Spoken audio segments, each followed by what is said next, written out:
Can you tell me more about these spheres? You said that they're Yeah, sure. across the Earth and that Okay. they move about of their own will. As viewers of my YouTube channel, which if you just go to YouTube and put in "need to know" and Coulthart, you will come across documentaries that I've made for Channel 7 Australia.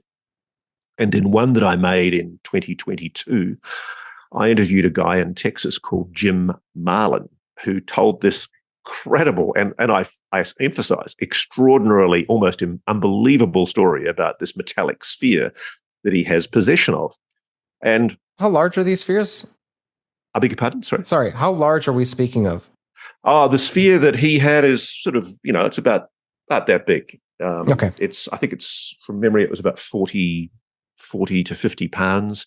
For those listening, Ross just gestured with his hands, and it's approximately arm's length, so that's 2 to 3 feet. And very solid. He'd never opened it. He'd never tried to cut it open. He didn't want to cut it open, but he claimed that it was moving under its own control at times. And he basically told me this elaborate story about how he'd got it from a friend of his who'd literally seen it fall out of some kind of craft that hovered over his property. And I ran the story because I've been talking to people now for some time who've been telling me about sightings of metallic spheres all over the world, and that there is a phenomenon that multiple witnesses have seen where metallic spheres operating under apparently their own propulsion with no visible means of propulsion are intelligently moving around aeroplanes, objects in the sky. They're videoed, they're photographed. And I've also spoken to people in sensitive areas in your government, in the US government, who've told me that this is something that needs to be taken seriously. And what's fascinating is in the most recent UAP hearing, people, again, I just find it amazing how lacking in curiosity most of the media are.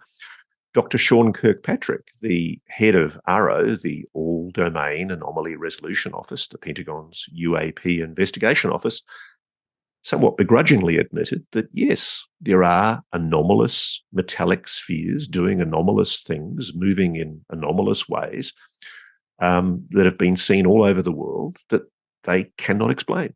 And a number of them have been photographed or videoed by American military assets, notably in the Middle East, and captured on video or photographs. And it's interesting because since I did that documentary on Channel 7 Australia, my life has not been my own. I have been swamped with people sending me videos, photographs, personal accounts of seeing these metallic spheres. I had one yesterday. A guy sent me an account of he and his girlfriend lying in grass in a field somewhere in, I think it was Macedonia, and they look up and there's this metallic sphere hovering right above their heads. And ultimately, people say witness evidence isn't worth a jot, but we send people to prison on witness evidence. We convict people and give them the death sentence on witness evidence. And when you have, as I now have, hundreds of people, if not thousands actually, hundreds of people testifying that they have seen these anomalous metallic spheres doing weird things, I think it should be investigated. And so, interestingly, begrudgingly, the Pentagon's ARO office has admitted it should be investigated as well. And this is the thing that amuses me, is that everybody in the mainstream media either ignored or wrote off the most recent UAP hearing. But you actually had an admission from the head of the Pentagon's UAP investigation office that, yeah, there are anomalous things that we can't explain. We have to admit that. These include metallic spheres. Now, one of the things he didn't explain is, how did he know they were metallic? Have they recovered them? I mean, I wonder. And so what we've done is, in collaboration with Professor Gary Nolan, Jim Marlin, the Texas owner of at least one of these spheres, and I know owners of other spheres are hopefully able to collaborate with Professor Nolan and He's getting access to a sophisticated materials analysis laboratory, and we're in our own time going to do our own analysis. And it'll be interesting to see what results eventuate. And we will report on those results if and when we can do so.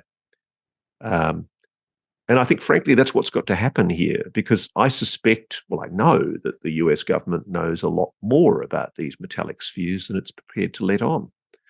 Um, I have to be very guarded in what I say because I have to protect sources. But suffice to say, I think the public will get to hear some very interesting information about those objects in due course.